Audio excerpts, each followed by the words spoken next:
Hello bro. అన్న నమస్తే అన్న. ఇప్పుడు బిగ్ బాస్ అగ్ని పరీక్ష అనేది జరుగుతుంది. అవును.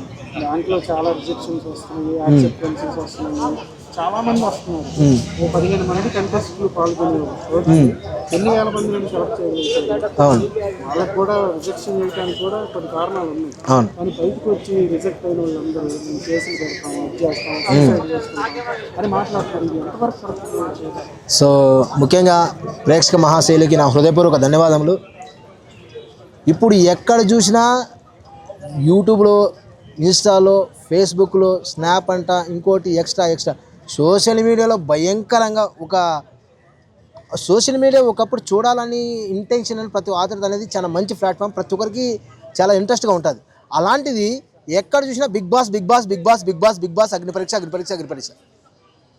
అసలు బిగ్ బాస్ అంటే ఏంటి? First what is the Bigg Boss? ఆ బిగ్ బాస్ అనేది ఇప్పుడు చేస్తున్నటువంటి 10వ సీజన్లో ఎలా నిర్వర్తించారు ఫస్ట్ గమనించండి. బిగ్ బాస్ అనే విషయం పైన బిగ్ బాస్ సామాన్యుని రిజెక్ట్ చేస్తుంది. Number 1 question. బాగా బ్యాక్గ్రౌండ్ ఉండాలా, ఇంకో క్వశ్చన్. సపోర్ట్ వల్ల వస్తున్నారు. సో ఇట్లా చాలా రూమర్స్ భయంకరంగా వస్తున్నాయి. ముఖ్యంగా చెప్పే విషయం ఏంటంటే, అక్కనే నాగార్జున సార్ గారు ముందుగానే ఒక అనౌన్స్మెంట్ ఇచ్చారు. సో వాళ్ళు ఏం చెప్పారు? ఫస్ట్ నోటిఫికేషన్ ఇచ్చారు. సో పలానా బ్రాండ్స్ ద్వారా, పలానా ఫ్రాంచైజీ ద్వారా మన బిగ్ బాస్ 10వ సీజన్ నిర్వహించబోతున్నాం, ప్రతి ఒక్కరు అప్లికేషన్ పెట్టుకోండి. ఒక ఎగ్జామ్ రాసేది, ఒక డిఎస్సి ఎగ్జాము, ఐపీఎస్ ఎగ్జామ్ రాయడానికే కొన్ని వందల మంది పార్టిసిపేట్ చేస్తారు. ఎంతమందికి ఈ జాబులు వస్తున్నాయి? సో ఇప్పుడు ఇంకో విషయం తీసుకుంటే, బిగ్ బాస్ అనేది ఇట్ ఈస్ ద అటెన్షన్. నువ్వు చేస్తున్నటువంటి అటెన్షన్ అనేది ఆలోచించాలి first of all. So main ఇక్కడ ముఖ్య ఉద్దేశం ఏమంటే, బిగ్ బాస్ అనే ఈ యొక్క కాన్సెప్ట్ బేస్డ్ పైన ఇట్ ఈస్ అ ఓరియంటెడా? ఎస్. ఇట్ ఈస్ అ మెసేజా? ఎస్. ఇక్కడ ఎంటర్టైన్మెంటా? ఎస్. ఇక్కడ ఎలా కమ్యూనికేట్ కావాలనేది ఇంపార్టెంట్. ఇక్కడ ఏంటంటే, ఈ కార్యనిర్వహణ ఏదైతే rules and regulation, terms and conditions ఉంటాయో, ఇట్ ఈస్ తనకే తెలియదు. నిర్మిస్తున్న ఆ యొక్క బిగ్ బాస్ అనే కంటెంట్ని ఈ 10వ సీజన్లో రిలీజ్ చేయడానికి నాగార్జున సార్ అని కంప్లీట్గా మీకు క్లియర్ కట్గా బాగా విజువల్స్ వినగలిగితే, ఇది అగ్ని పరీక్ష.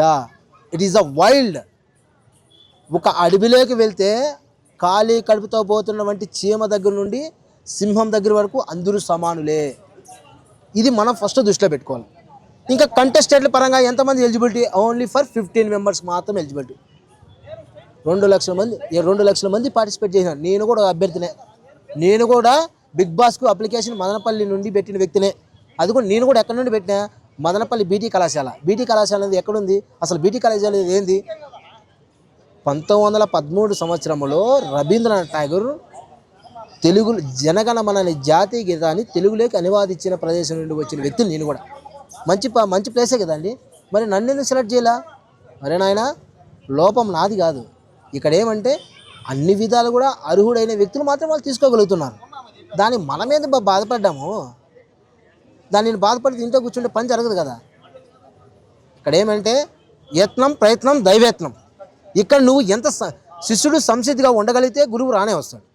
సో ఇలాంటి వైల్డ్ అనే కాన్సెప్ట్ బేస్ పైన వచ్చినప్పుడు ఇంకా ఎలా నిర్వర్తించి ఈ యొక్క జడ్జెస్ పైన ఎక్కువ భయంకరమైన టాక్ వస్తుంది. ఇది వాస్తవమేనా? మిత్రులు బాగా గమనించాలా. సోషల్ మీడియా ప్రతి ఒక్కరు, శ్రీముఖి గారు కావచ్చు, అదేవిధంగా నవదీప్ గారు కావచ్చు, బిందుమాధవ్ కావచ్చు, అభిజిత్ కావచ్చు, వీళ్ళు న్యాయ నిర్ణేతలు అంటే ఏమండి?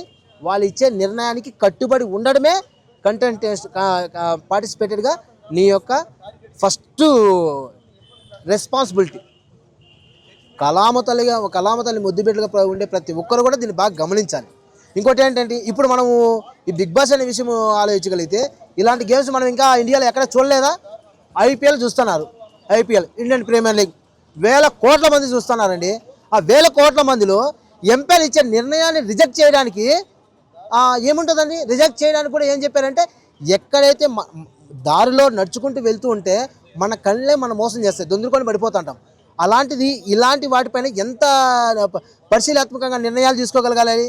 సో ఐపీఎల్లో ఇచ్చిన అవుట్ని ఎంపైర్లు ఫైనల్ చేస్తారా? చేయరు. ఇక్కడ అందుకోసమనే ఇరువైపులా ఇరు జట్లకు ఇరు క్యాప్టెన్లకు ఇక్కడ ఉన్నటువంటి ఏదైతే ఐపీఎల్ నిర్వాహకులకు అనేటువంటి ఒక rules and regulation terms and condition ఒక ప్రాతిపదిక పైన నిర్వర్తిస్తున్నారు కాబట్టి దాన్ని మంచిగా నిర్ణయిస్తున్నారు.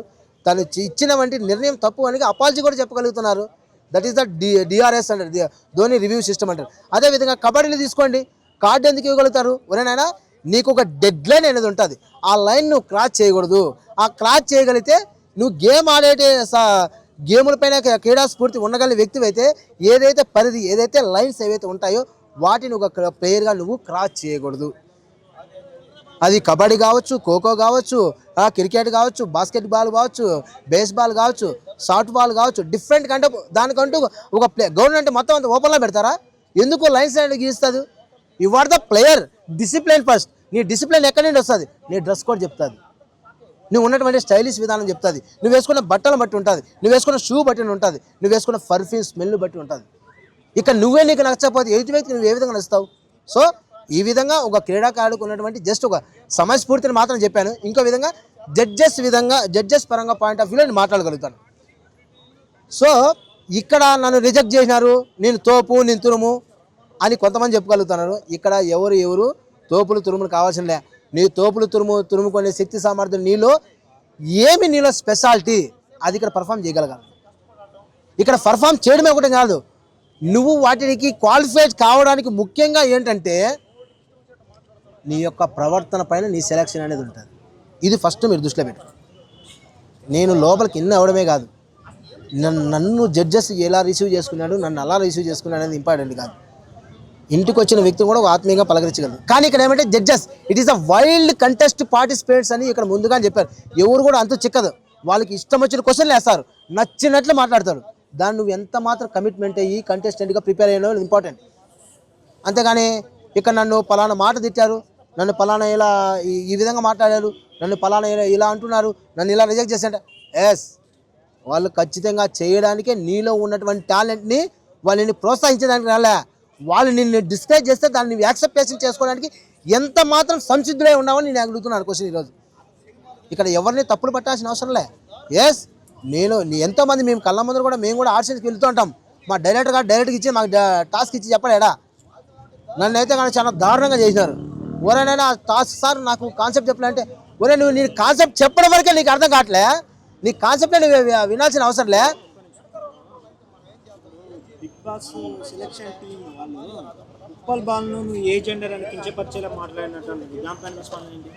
సో మనం సోషల్ మీడియాలో ఇప్పుడు ఏదైతే 15 మంది పార్టిసిపెంట్స్ కాకుండా బిగ్ బాస్ సెలెక్ట్ అయినటువంటి చాలామంది వందలాది మంది ఉండొచ్చు. వాటిలో మాత్రమే 15 నెంబర్ మాత్రమే మనకు ఎలిజిబిలిటీ.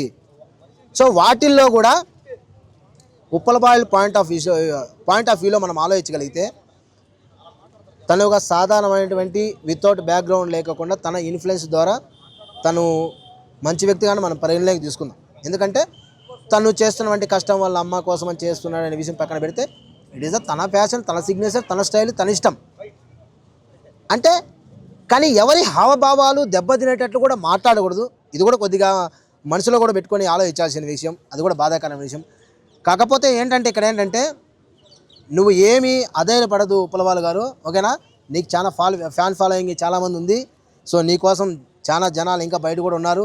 నువ్వు లోపలే కానీ ఉండిపోతే కొంతమంది నీకు ఫ్యాన్ ఫాలోయింగ్ ఉండేటి వాళ్ళు కూడా బాధపడే అవకాశాలు కూడా ఉండొచ్చు మేబీ. అంతే కదా మరి.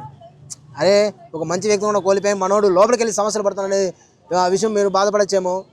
సో ఒకవేళ ఇక్కడ ఏంటంటే సమాజానికి ఏం మెసేజ్ ఇద్దాం అనుకుంటాను సార్, సమాజానికి ఏం మెసేజ్ ఇస్తానే విషయం పక్కన పెడితే నేను పలానా ఒక సమాజ సేవకుడిగా నేను అక్కడ నా కార్యక్రమాలను నేను ఎలా ఒక సామాన్యుడికి ఎలా ఉండాలని కంటెంట్ పైన నేను చేయగలుగుతాను.